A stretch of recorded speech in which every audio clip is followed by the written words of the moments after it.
বিসমিল্লাহির রহমানির রহিম। আসসালামু আলাইকুম সুপ্রিয় দর্শক, আমার কুকিং চ্যানেল দীপ কিচেনে আপনাদের সবাইকে স্বাগতম। আজকে আমি করে দেখাবো বিচি ছাড়া তরমুজের রেসিপি, মানে তরমুজের ডেজার্ট।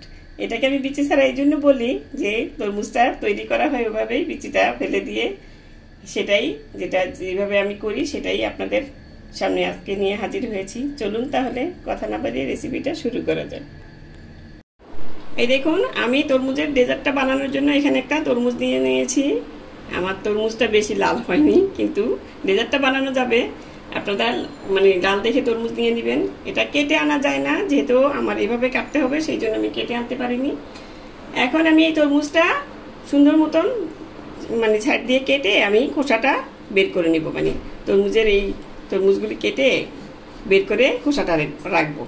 আমি এইভাবে কেটে তারপর এই যে আপনারা যে কোনো একটা চামচ দিয়ে উঠিয়ে নিতে পারেন। এই যে এভাবে উঠিয়ে নেওয়া যাবে। এই যে আমি এভাবে সবগুলো তরমুজ মানে পুরোটা আমি এখান থেকে বের করে নিচ্ছি। এই যে এভাবে বের করে আমি তরমুজটা খালি করে নেব। এই যে তরমুজের খোসাটা আমি খালি করে নিয়েছি, মানে তরমুজটা খুলে নিয়েছি। এখন আমি এটা টিস্যু দিয়ে ভালো মতন মুছে নিব। ভালো মতন মুছে শুকনো করে নেবেন, তাহলে ডেজার্টটা মানে জমাতে ভালো হবে, পানি যাতে না থাকে। এভাবে টিস্যু দিয়ে চেপে চেপে ভালো মতন মুছে নেবেন। আপনারা সাদা কাপড় দিয়ে মুছে নিতে পারেন। এখন এটা মুছে নিয়ে তারপরে আমি এই যে তরমুজগুলি আমি এখানে রেখেছি সেগুলি এখন আমি গ্রেটার দিয়ে জুসটা বের করে নিব। আপনি ব্লেন্ডারে করতে পারেন, বিচি বাছতে হবে, আর আমি গ্রেটার দিয়ে গ্রেট করে নিব। গ্রেট করে নিলে তারপর ছেঁকে নিলেই হয়ে যাবে। আমি এখন দেখিয়ে দিব আমি গ্রেটার দিয়ে কিভাবে গ্রেট করে নিচ্ছি। এখন আমি এটা মুছে সাইডে রেখে দিব। এই যেভাবে গ্রেটারের ছোট ছিদ্রটা দিয়ে এটাকে এভাবে করে নিলেই আপনার জুসটা বের করতে সুবিধা হবে। সেটা বিচিটা বাছতে হবে না, বিচিটা আপনার এই ছাঁকনির মধ্যেই পড়ে যাবে, বা সুন্দর মতন আপনি চেপে জুসটা নিয়ে নিতে পারবেন। আর ব্লেন্ডারে করলে হয় কি, আপনার এই বিচিগুলি সব বেছে নিতে হবে, সেই জন্যই এটাতে সুবিধা হয় বেশি। এভাবে আমি সবগুলো তরমুজ জুস করে নিব। এই দেখুন, তরমুজের জুসটা আমি ছেঁকে নিয়েছি। এই যে একদম ফ্রেশ জুসটা আমি নিয়ে নিয়েছি। এখন আমি এটা মেপে নেব, কারণ মাপাটা জরুরি। আমি আগার দিয়ে যেহেতু বানাবো, এটা মেপে নিতে হবে। এখন আমি জুসটা মেপে নিচ্ছি। 1 কাপ, 2 কাপ, 3 কাপ,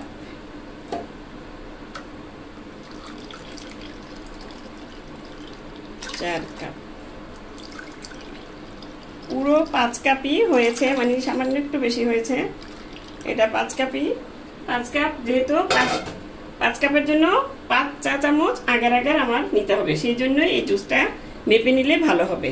মেপে নেবেন, আর আগার প্রতি কাপে 1 চা চামচ করে আগার দিতে হবে। এখন আমি এটা সরিয়ে রেখে দিচ্ছি সাইডে। আর এখন আগার নিয়ে নিচ্ছি আমি। এখান থেকে আমি হাইকো ব্র্যান্ডের আগারটা ইউজ করতেছি। আপনারা যে কোনো ব্র্যান্ডের আগার ইউজ করবেন, কিন্তু আগারটা আপনারা ব্যবহার করার আগে সামান্য একটু হাফ কাপ পানিতে হাফ চা চামচ আগার মিশিয়ে জাল করে তারপরে রেখে দিয়ে দেখবেন যে এটা জমাট বাঁধে কিনা, তাহলে খুবই ভালো হবে।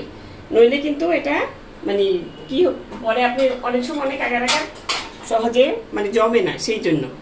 এখন আমি এখানে 5 চা চামচ, যেহেতু আমার 5 কাপ হয়েছে, 5 চা চামচ আগার আমি মেপে নিব। একদম সমান করে 5 চা চামচ আগার মেপে নিব। 5 চা চামচ নিয়ে নিয়েছি। এখন এখানে সামান্য একটু পানি দিয়ে আগারটা গুলে নিতে হবে। এটা গুলে রেখে দিবেন। এখানে হাফ কাপের মতন পানি দিয়ে আমি গুলিয়ে নিলাম। এটা ঠান্ডা নর্মাল পানি দিয়ে গুলিয়ে রেখে দিলে তারপরে এটা মানে চুলায় দিলে সুবিধা হয়। আর যদি গরম পানির মধ্যে দেন তাহলে কিন্তু আগারটা জমে যাবে, সাথে সাথে জমে যাবে। এই দেখুন, এখন এটা আমি গুলিয়ে সাইডে রেখে দিব। এখন আমি এখানে আগারের সাথে আরেকটা জিনিস মানে অ্যাড করব, সেটা হচ্ছে এই যে স্ট্রবেরি জেলি পাউডার। এটা দিলে হবে কি, আপনার তরমুজের রসটা দিয়ে শুধু করলে আগার দিয়ে করলে একটু মানে ভালো লাগে না।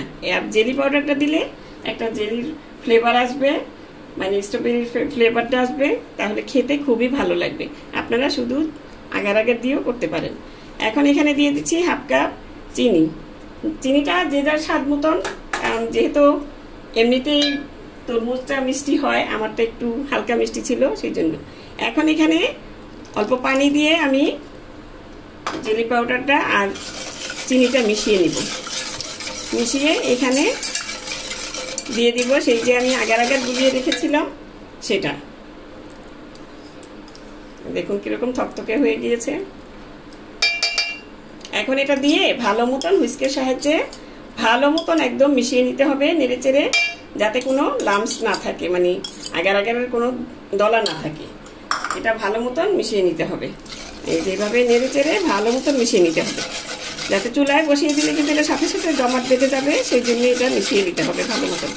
এখন আমি এটা ভালো মতন মিশিয়ে নিচ্ছি। এই দেখুন আমি ভালো মতন মিশিয়ে নিয়েছি। এখন আমি সেই তরমুজের জুসটা ঢেলে দিব এখানে। এখন এটা চুলায় বসিয়ে দিব। চুলায় বসিয়ে জাস্ট একটা বলক আনিয়ে নিব। বলকটা পুরোপুরি না আসলেও চলবে, একটু গরম হলেই চলবে। মানে বলকটা যদি পুরো আনিয়ে আপনি জাল করে নেন তাহলে কিন্তু তরমুজের যে ফ্লেভারটা এটা নষ্ট হয়ে যাবে। এখন চুলাটা ধরিয়ে দিচ্ছি আর অনবরত নেড়ে চেড়ে দিতে হবে।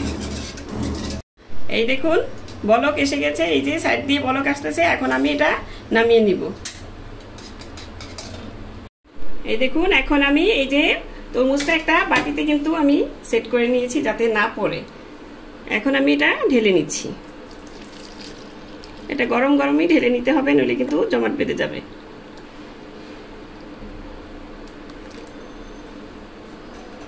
এখন উপর থেকে এই যে ফেনাগুলো এগুলো সরিয়ে নিতে হবে।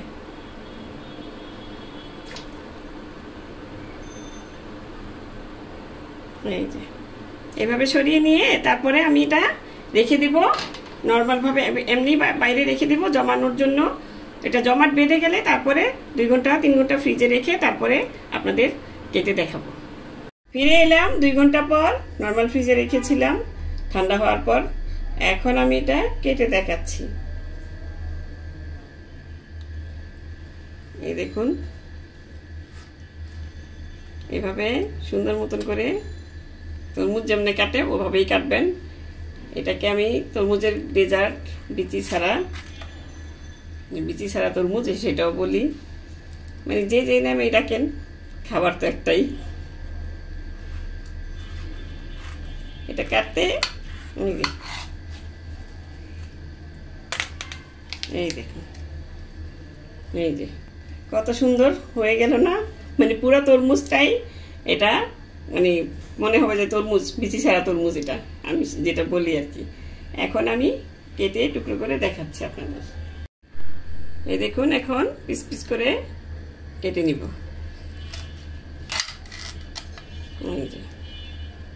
এভাবে কেটে নিলে এটা, এই দেখুন এদিক দিয়ে একটু কেটে, কারণ এটা ভরে দিলে মানে ঠিক মতন হয়েছে। তো আমি